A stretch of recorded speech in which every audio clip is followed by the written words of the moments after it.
So, meditation can be really relaxing. You can gain a lot of energy from it if you allow it to be. So, thank you, Reverend Francie. Today, did you have a picture on that? Yeah, look. Oh, let's see it. Okay, yeah, that's cool. There you go. What's his pants? I don't know why his pants were down. I didn't notice it till he's fixing his knee. Oh, okay, yeah. Don't ask me. I just did it real fast. All right. That's what you get at 9 o'clock on Saturday. Well, there you go. Well, I asked for this picture up here because the other day, baseball season's coming to an end, and the other day in Little Leagues, this 9-year-old boy was in the dugout, and the coach was talking to him. It was the seventh inning stretch, and he said, "Well, now, do you understand what cooperation is?" And the boy nodded, "Yes." He said, "Do you understand that when I pull somebody out of the game, it's for another kid to get his chance and go win the game? You understand it's just so everybody can play?" He goes, "Yes." And he says, "You also understand that we need to win and lose as a team, not just as an individual?" And the boy said, "Yes."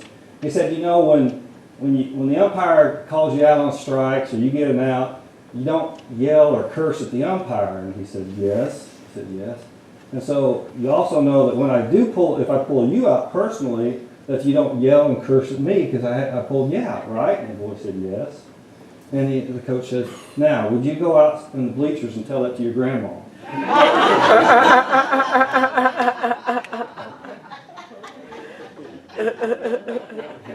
Zena, come on up here. We're going to say this together, all right? All of us are going to say it, but you're going to say it with me, all right? I'm going to look around so you can see it. Together, please. I am a child of God. I am deserving of living my life. I am accepting my living now. That second one there is kind of hard sometimes for us, everybody. That's the biggest thing I found out in ministry, and before that actually, that we as human beings have a problem with, and that is worthiness. Are we worthy of the kingdom of heaven? I mean, that's the biggest thing really in spirituality there is. Are we worthy of it? Because you probably, I know you've heard, if you haven't been taught this, for many years, and many organizations teach that you're not worthy. You're a sinner. You're just not going to make it. You have to go through somebody else or someone else, whatever religion or whatever group, sect you're in, to be worthy. And then you're not worthy until you die. Well, I hope when you read this every Sunday that we recognize that you are deserving. And it says, I am deserving of good in my life because I'm just claiming it. And that's all we have to do is claim it. Well, today's talk is about can we change? And I'm sure that most of you have heard the old saying, the more things change, the more they stay the same. I was kind of looking up, I found out, but I forgot the author of that. It's actually in a couple different places. And one author even said it went back to the Bibles. The more things change, the more they stay the same, referring to some quotes in the Old Testament. Well, everybody's heard that, haven't they? The more things change, the more they stay the same. That kind of goes along with what I'm talking about today, is can we change as individuals? And it kind of comes down to wordsmithing, because the answer is kind of tricky. Can we change? Yes, as human beings, we definitely can change. We can change all the time. But as a spiritual individual, we'll find out later that we really don't change. We never have changed. But our human recognition of deserving of worthiness may change in our life. And it's important to know the difference. In the book of Ecclesiastes, before I get to that, humans are the only sentient being on earth. Now, I don't want to get into it whether we believe there's people or not people necessarily, but other sentient beings somewhere else in the universe. That's for everybody else to discuss and everything. But right here, right now, we are the only sentient beings on earth. So what does sentient mean? That means that we look at ourselves and make judgments of ourselves. You don't see one deer telling another deer, "Oh, you're not eating right. Put that napkin on." Your manners. Oof. You don't see that in nature because they're not sentient beings. They do what they were designed to do without questioning it. Just just saying the way it is. I'm not saying it right or wrong, I'm just saying the way it is. Humans are the only sentient beings on earth. But in the book of Ecclesiastes in the Old Testament, Solomon wrote, and the book of Ecclesiastes is a book from the Septuagint of the Hebrew Bible, written by Solomon as a treatise of life.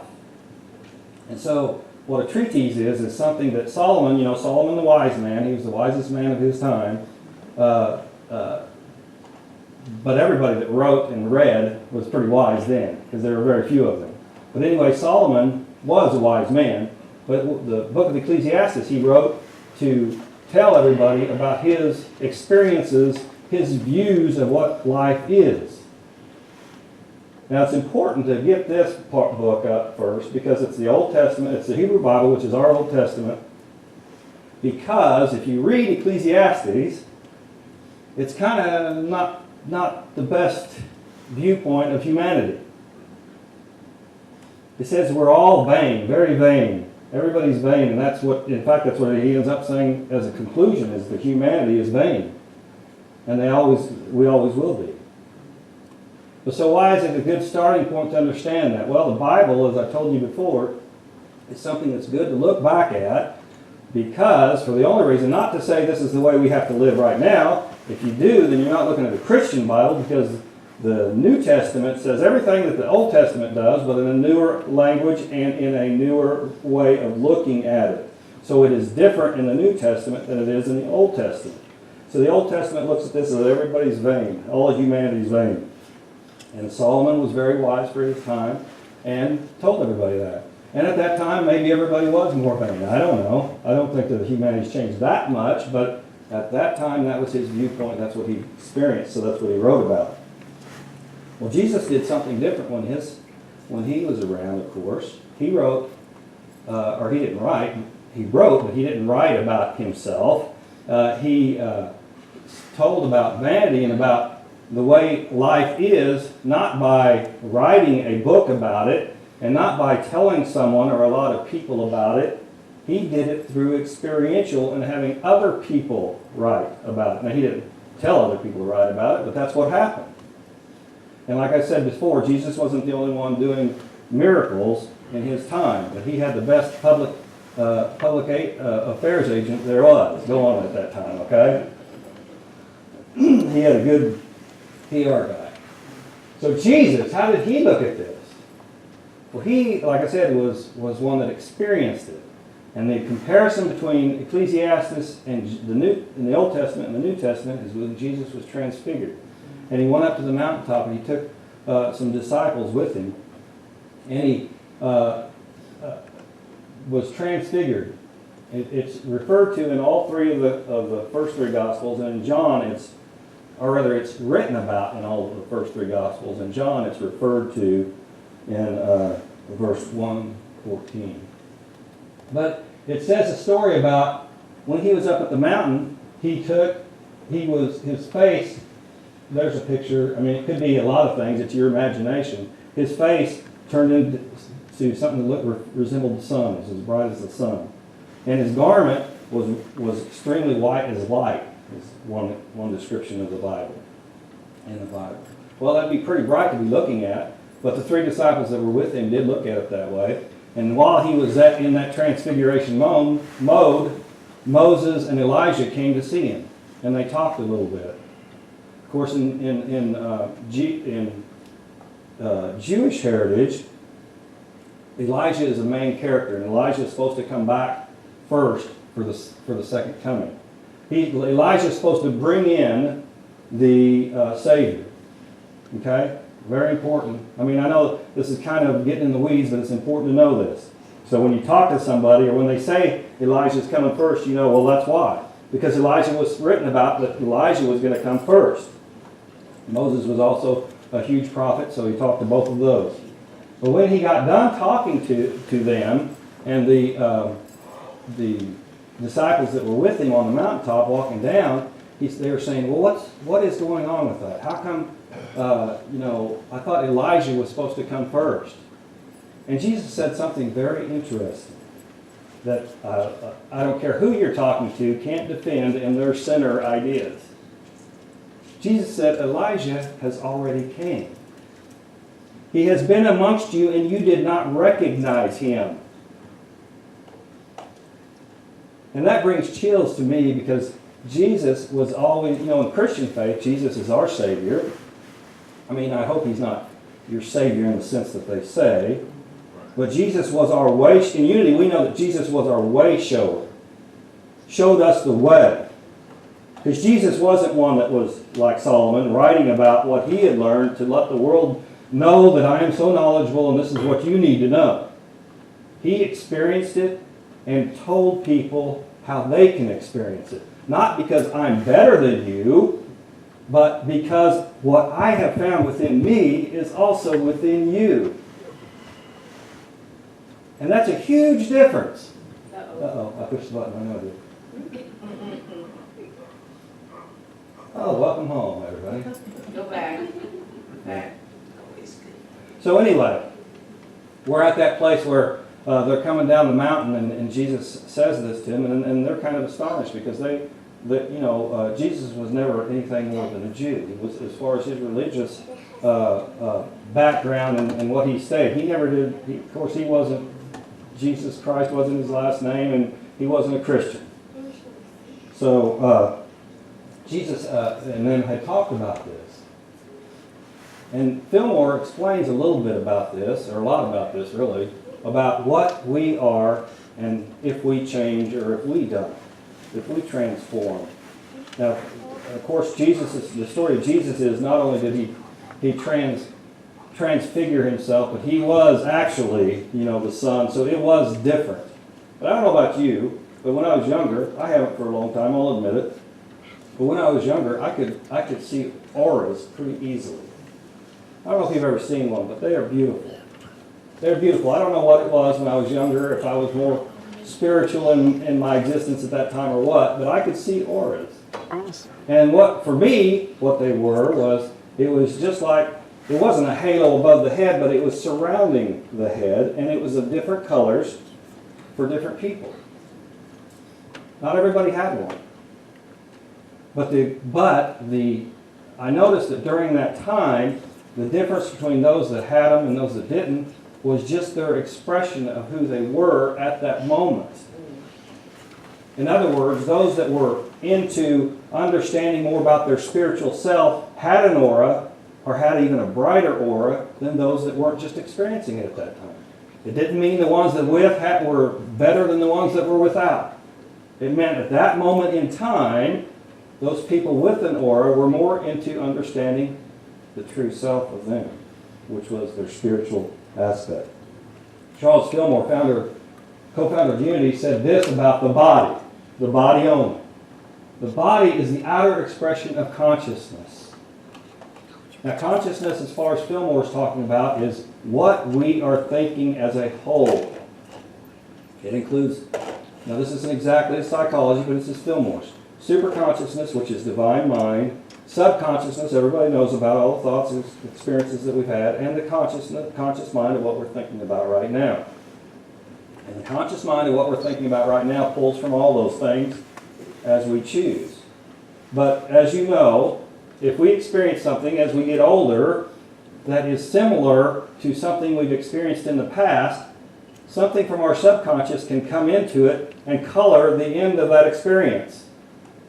It can even be the experience in our opinion, but not really be the actual experience. In other words, I don't know how many times your mom and dad told you don't walk across the street without looking both ways.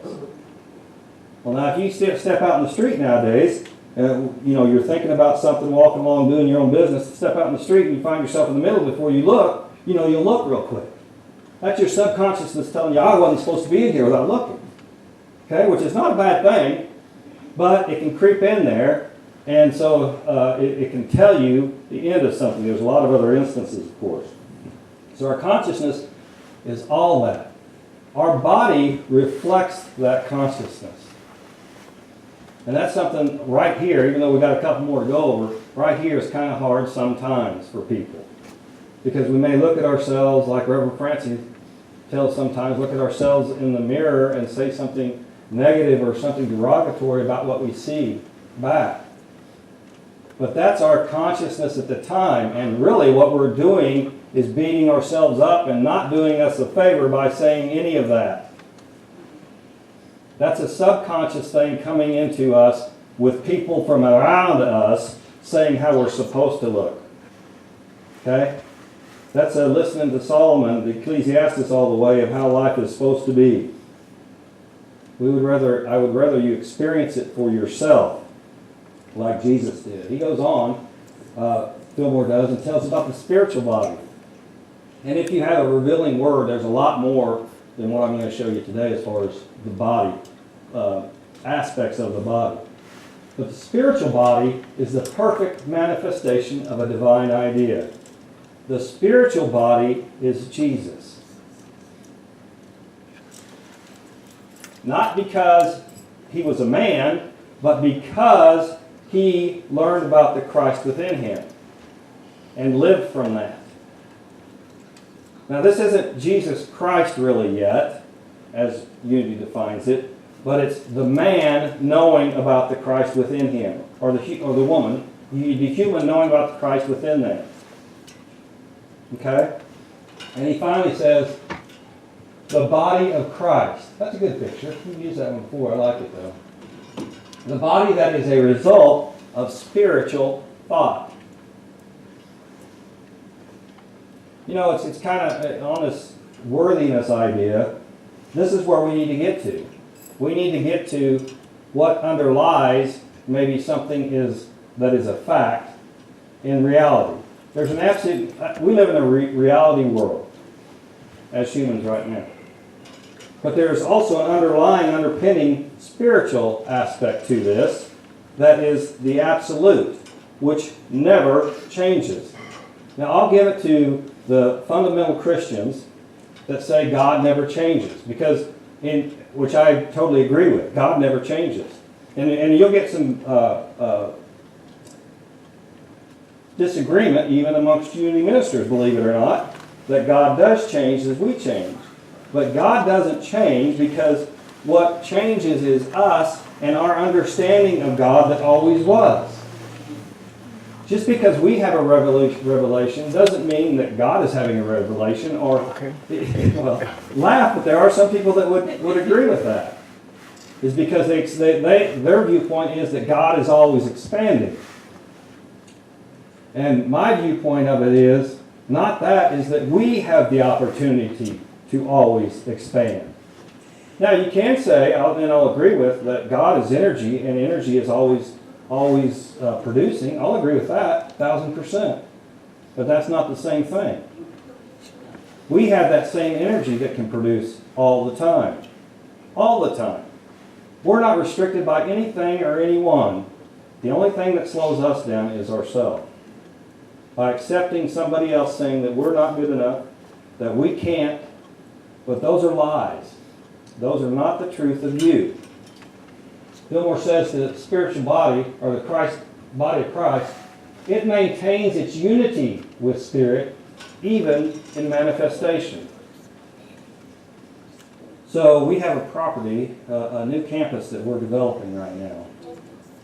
There are people that I'm sure have had thoughts of saying, even in our own congregation, heck, I probably had thoughts of something, well, how are we going to do this, how are we going to do that? But people thinking sometimes that, is this going to get done in my lifetime? That's true, I've had some people actually say that, and then that's okay. I understand the concern. I want it done as fast as possible too. Yet, when we put something on it that is negative, someone has to stay in that unity with Spirit. And for it to be done, there's a critical mass of us here that have to stay in that unity of Spirit. It has to be. There's not one person, even if it was Jesus, believe it or not one person in the whole that can make it get done unless it's just them doing something. We can't have a community out at the new campus without the community agreeing that that's what we want. You see, I'm not saying anything bad about anybody. I'm just saying that that's the way it is. There has to be a critical mass to make a change. It's just like in our humanity. Anything that happens in a positive or a negative way, there's a critical mass that is thinking that to make that change happen. It just is. That's what happens. Of course, we've grown over the years, obviously, since Jesus was walking the earth. And so, right now, I've told you many times before, if Jesus were walking the earth right now, he'd be like, I don't know if you ever saw the movie Awakenings. It was in the 90s. When did you see that? It was great. I loved it because my dad had Parkinson's, and it's about Parkinson's, but it's about this doctor that found out about L-Dopa helping people with Parkinson's. But anyway, this gentleman, the patient that the focus was on, had gone into essentially a coma, a Parkinson's-induced coma, when he was a child, before airplanes and stuff. Well, when they woke him up, airplanes were flying. Wouldn't that be something to see? He went out to the airport and stood at the end of the runway watching the airplanes take off in amazement. There are things that happen that way in our own life, but we were here during the progression of it and don't see it necessarily as a miracle. We just see it, well, it's common. Yeah, it's one step after the other. It's common sense. But why can't we do that in our spirituality? We do it in our spirituality that way, but it takes longer sometimes to see the growth and to come together as a critical mass to make it do that. Now we here control, as far as the building, we here in this room control that. We can control that.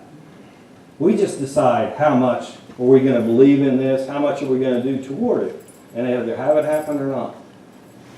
But in our individual life, it's the same. You control it. You control what. Are there going to be, I'm not saying there's going to be any less roadblocks in your life than there are now. But what I am saying, if you're focused on if you're at unity with Spirit, then what will happen is you'll have a lot more options. And you'll see more options. You'll see a lot more open roads. You may see the same detour, but instead of standing there in front of that barricade, you take the other path. And you see a way around it. Because you're at unity of Spirit, and you know that nothing can stop you. And there is nothing that can stop you. Nothing in this world that can stop you. And he goes on to say, this is first individual, then universal, including all men, all humanity, what he meant there. But this is how we have to do it. We have to first understand it as an individual. And that means by getting rid of a lot of our personality. There was a banker that came by the property when we were, I don't know if we'd started unloading stuff yet. Anyway, I don't think we had, but the excavator got there. Yeah, actually you were getting ready to. Okay, the excavator had gotten there, and he came by because he's in Rotary with me, and he needed to pick up a check. I'm the treasurer for Rotary, so he came by to pick up a check for himself. Had nothing to do with the church, but I told him if he wanted to get the check, I'm going to be at the property. I think, what was it, Friday? Anyway, whatever day it was. We were there, and he came in, and, he was happy to see something happen at the new campus, which was cool.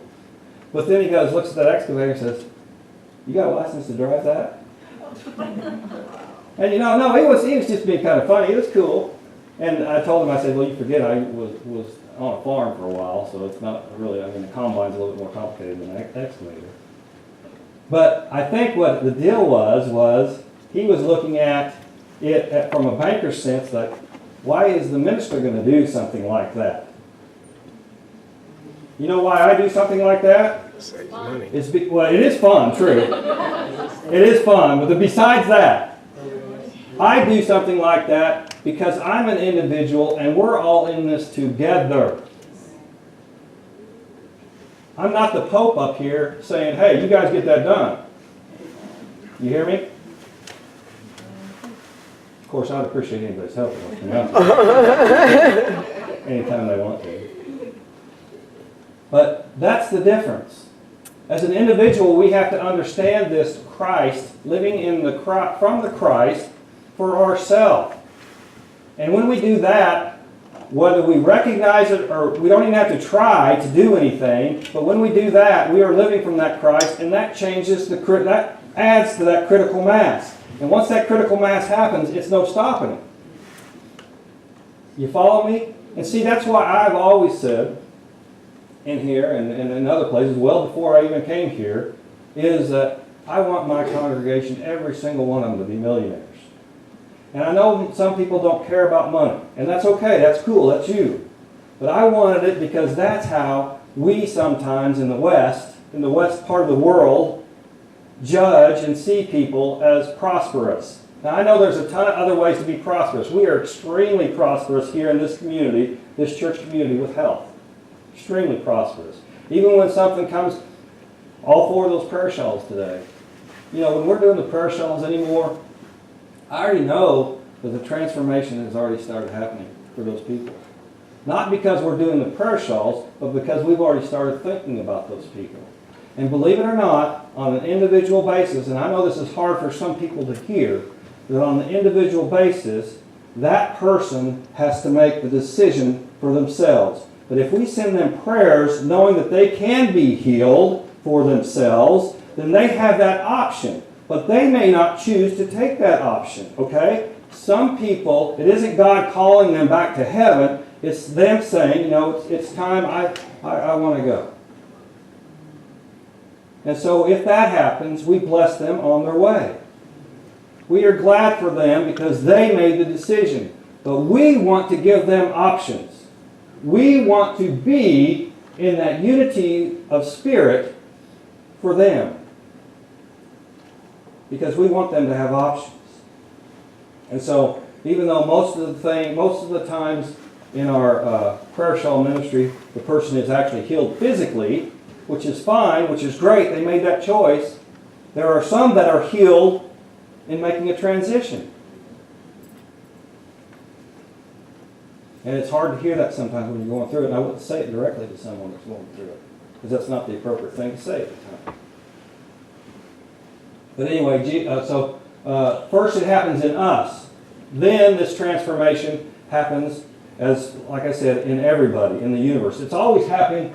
And you notice he said, it's very interesting, and unless you are really used to looking at this and seeing it, you don't pick it up. And I wish that somebody would try to be a little bit clearer about this.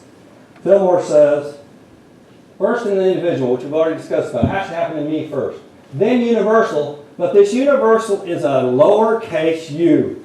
And I don't know if you remember me talking about the lowercase and uppercase u before, but the lowercase u means what happens as far as humanity makes it the way it is, okay? All right? But the uppercase u, doesn't have to happen because it's already happening. In the universe, with the uppercase u, that energy of God or whatever is already producing good. Period. Look in space. Everybody looks, or a lot of people look in space and see nothing but black. But scientists know right now that in that black there's gases that are forming, or are getting together and making something. At all times. It's always working for the good in the capital U universe. All we have to do is get on the ride. All we have to do is say, yes, I've got a ticket, here you go. I'm ready to go. I'm ready for my good. I am deserving of my good, and I'm accepting it now. And then he says, it includes everyone, which is true. No one is left out. No one is left out. So it's a decision that we have to make, and that's where it starts. It's not a hard decision, but it is a decision that we have to make. And sometimes it can be hard, I guess, when we're looking at things and maybe looking, I don't know what the situation is, whether we're looking at somebody that we love very much and in need of a healing. We're looking at our checkbook, it may be not as big as we thought it should be. We're looking at whatever and seeing lack in that area. We have to release that and say there is no lack in the universe, and in truth there's no lack in me. So whatever I want, whatever I need, I can do, as long as it's in alignment with divine law. And so, if you would, You're going backwards, too. I know. Let's say this again. I am a child of God. I am deserving of a good life. I am accepting my good now. And so it is. Amen. Amen.